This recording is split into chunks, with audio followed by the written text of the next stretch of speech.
My name is Xiomi ENGL101 and I'm going to be exploring a topic that pertains to students here at the University of Maryland as well as students at other colleges and universities.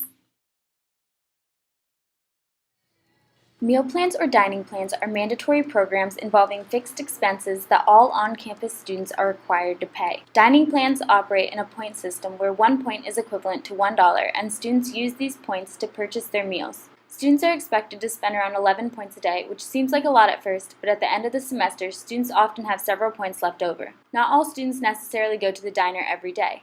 Thus, these 11 points a day often overestimate the amount of diner food many students actually eat per day. At the University of Maryland, a meal plan also consists of TERT books, which students can use at on-campus cafes as well as in the 3 convenience shops on campus. The purpose of meal plans is to ensure students are able to get the necessary nutrition to go about their daily lives. However, are students really benefiting from being forced to participate in meal plans? Meal plans are expensive, and many schools require students to purchase meal plans regardless of whether a student is living on campus or commuting. The diner meals are usually considered overpriced. However, because they are prepaid for, students feel obligated to use as many points as possible. Students also try to use up their points because students are not refunded any of the money that isn't spent by the meal plan's expiration period. By operating in a point system, many students don't realize the monetary equivalence of their meals throughout the year. 1 point equals $1, but people don't always draw the connection when purchasing items.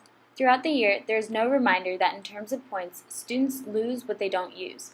Any unused meal points at the end of a semester do not roll over to the next semester, nor are they refunded to students. Instead, they become money that could have otherwise been spent purchasing textbooks or financing college classes. Different schools have variations of dining plans. University of Maryland's system uses set meal points that students can spend, and students can visit the diner as many times as they want when the diner is open. Other schools have buffet-style meals where students can go to the diner and use one meal to get whatever food and as much food as they want. However, these schools usually have set meal times each day, and if students miss their meals, they are unable to redeem them. College is a very expensive endeavor that puts many people in debt. People struggle to acquire scholarships, grants, and several jobs at a time in order to accumulate sufficient funds for education. This excludes the additional expenses that weigh on students and their families in order to participate in mandatory meal plans. Shouldn't students only have to pay for what they purchase? As a result of feeling obligated to get their money's worth at the diner, some students will start eating more than usual or visit the diner more frequently to use more points. Every day, I walk into the diner looking for something healthy to eat. After about 3 minutes, I realize my options are mostly limited to the salad bar or the wrap station. When I'm in a rush, I see the easily accessible food options include chicken tenders, french fries, and pizza.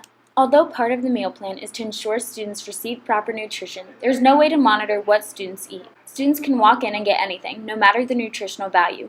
Without guidance, students are able to indulge in solely unhealthy options if they desire. So what kinds of foods will students be spending on? Here's something I could buy. One time I went to the diner and purchased a salad container completely full of cheese. I had every intention of making nachos, and rather than go to the store to get cheese, I decided to take advantage of my dining points. But what if I just wanted to eat cheese and got a container full as my meal every day? No one stopped me and told me I couldn't purchase that as my only meal. For students who manage to use all their meal points, and even run out of meal points before the end of the semester, usually they try to budget their purchases to save enough points for later in the year. When comparing diner prices, healthier options such as fruit and salad tend to be extremely expensive as they are measured by weight. Wraps and sandwiches usually cost about $5 to $7, with additional fees if cheese or meat are included. Fries, pizza, grilled cheese sandwiches, ice cream, and pies, on the other hand, typically cost around $2 to $5. If a person is trying to save points by making more inexpensive purchases, most of the inexpensive options available are not very nutritious. When students manage to spend their dining points, whether by eating more or buying cheaper food, often they're not making healthy purchases.